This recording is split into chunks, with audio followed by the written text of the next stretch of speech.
Good morning. I'm Mike Batey, Ouachita Parish School Board member, District C.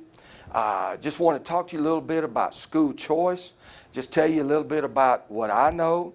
And I've learned from experience the best way to learn something is not from the TV, not from the radio, but to come on in and over a cup of coffee, sit down and let's just visit. So come on in my house, come on into my kitchen, let's sit down, let's have a cup of coffee and let's talk about this.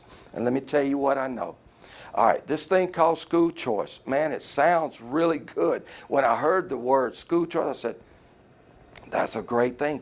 Kid can go anywhere he wants to. But let's peel the layers back and let's see what we know about this. One of the things that's protected by our Constitution is what's called MFP money. That's public school money. That's that money that's designed for your kids, the public school, and your kids only. This is protected, and it's in the Constitution for a reason. And that reason being is so no politician, no change in this or that administration can come in and pluck that money away. That money's protected. Well, that's under attack now.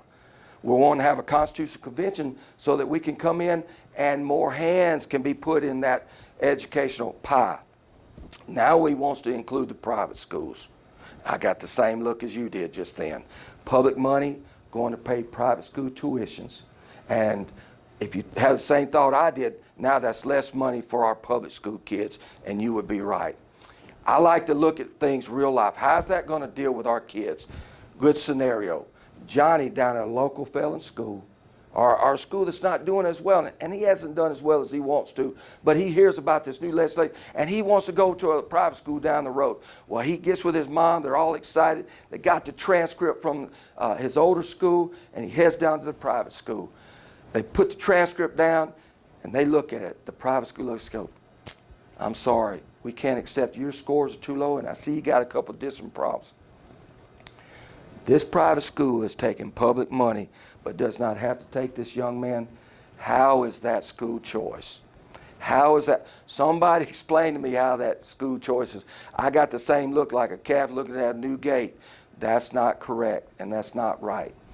Another thing, what about the same things that our public schools have to go through rigorous testing? I'm an old coach and teacher. Man, I went through all this testing. I gave these different tests that we have to give. We do a lot of it. Are the private schools going to have to do the same type of testing that our kids go through? No, they're not. And they're going to take public funds. This is not right. No way, no how. I've looked at it every which way I can. It's just not right. And what does that do for our kids locally in District C? That's my biggest focus, because that's who I represent. What it means to me is this. We're going to educate your kids. We're going to have our teachers going to work their tails off like they've always done. Administrators, cafeteria workers, maintenance people are going to keep doing the same thing they've been doing, but they're going to be given less funds to do it with. How has that helped the quality of education for our kids? I just can't see it done. Hey, let me tell you what, it just doesn't add up in my book. So what I ask you to do is please contact your legislators.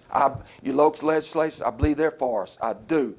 They just got to have our backing and know that you're behind them and you're involved in this to protect our kids in public education.